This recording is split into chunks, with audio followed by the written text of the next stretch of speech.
Sa wakas ay lumabas na ang spoilers para sa chapter 246 kung saan ay masasaksiyan na natin ang karugtong sa eksena sa pagdating ng backup at ang pag-atake ni Sukuna kina Kusakabe. Kaya without any further ado ay simulan na natin. Sa unang panel ay may kita si Guruma na sinisisi ngayon ang kanyang sarili dahil sa kakulangan daw nito sa experience sa pagkipaglaban. Habang si Kusakabe naman ay dali-dali nag-activate ng simple domain. Na dahil dyan ay dito inanalisa ni Sukuna ang nangyayari ngayon. Ayon pa sa kanya na ang lahat daw ng curse energy strengthening technique ng mga nagsilbing backup ngayon ay nag-improve na raw. Pati na raw ang basic training ni Yuji ay nagpa-improve din daw sa kanya. At dito naman kay Kusakabe ay bagamat hindi raw tulad ng domain amplification ay still nagawa pa rin itong mapahina ang epekto ng kanyang slashing attacks gamit ang simple domain ito. Ayon naman dito kay Kusakabe na muntik na raw siya doon kanina sa slashing attacks ni Sukuna. Buti na lang daw yung slashing attack na yon ay hindi raw ang same slashing attack na sinasabing kayang humati raw ng mundo na ang slashing attack na tumapos kay Kashimo. At habang mas naiintindihan na ngayon ni Kusakabe ang tungkol sa cliff at dismantle ni Sukuna ay nagtataka naman siya dito kung bakit hindi raw ginamit ni Sukuna kanina ang napakalakas na fire ability nito noon na nag-exercise kay Jogo. Pero ayon naman kay Kusakabe na di bali na lang daw basta't sa ngayon ay nakikita niyang di raw nagagamit ni Sukuna ang ability na yon. Humingi naman ngayon ng paumanhin si Guruma sa pagkakamali ng judgment na kahit death penalty daw ang hatol kay Sukuna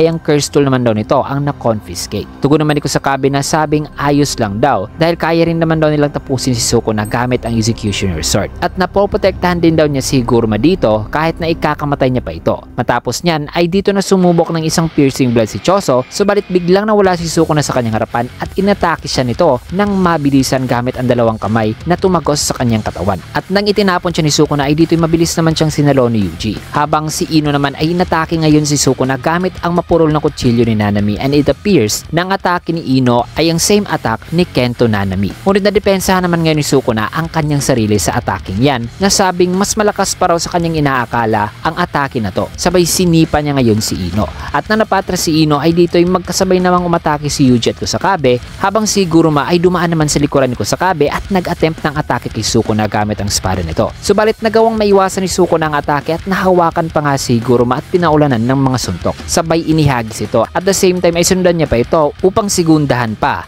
ng isang atake. Nang makita ito ni Yuji ay kaagad naman niyang hinabol si Sukuna habang maririnig ang isang sigaw na sabing wag raw pabayaan si Guruma. At habang hinahabol ni Yuji si Sukuna ay dito'y napansin ni Yuji na masyado raw itong mabilis. Meanwhile dito naman kay Guruma ay nung nakatayo na ito sa isang gusali ay bigla namang dumating si Sukuna at nagpakawala ng slashing attack. Na matapos niyan ay naalala naman ni Guruma ang kanilang papaplano noon. Nung sinabi ni Yuji na may paraan daw siya sa pagligtas kay Megumi. Kung saan ay binahagi naman ni Yuji na ang curse technique daw ni Higuruma ay ang isa sa susi sa pagligtas kay Megumi. Paliwanag naman dito ni Higuruma na kahit sino raw ang makat ng executioner sword ay mamamatay daw talaga. Pero ang mamamatay lamang ay ang pinatawan lang pala ng death penalty. Dadag pa niya na since na ang judgment ay nakaka-recognize daw ng multiple souls sa isang tao ay kung makaka-receive daw si Sukuna ng death penalty ay kaya raw nilang patayin si Sukuna gamit ang executioner sword na hindi na aapektuhan ang soul ni Megumi. Dito tinanong naman siya ni Yuji kung gusto ba raw nitong mamatay na kahit hindi raw ito marunong gumamit ng reverse curse technique ay sila harapin niya pa rin ba raw itong si Sukuna. Sagot naman ni Higuruma na naniniwala raw siyang kailangan daw niyang tuparin ang kanyang role dito at mamatay. Nang masabihan ni Higuruma ay dito in-encourage sana ni Yuji si Higuruma na di nagawin pa ang pinaplano nitong pagpapakamatay sa labanan. Matapos ang flashback na yan ay balik naman dito kay Higuruma na ngayon nagpagulat kay Sukuna nang nagawa ni Higurumang makasurvive sa slashing attacks nito gamit ang kanyang domain amplification. At ito ang unang pagkakataon mga kaibigan na pinerform ni Higuruma ang domain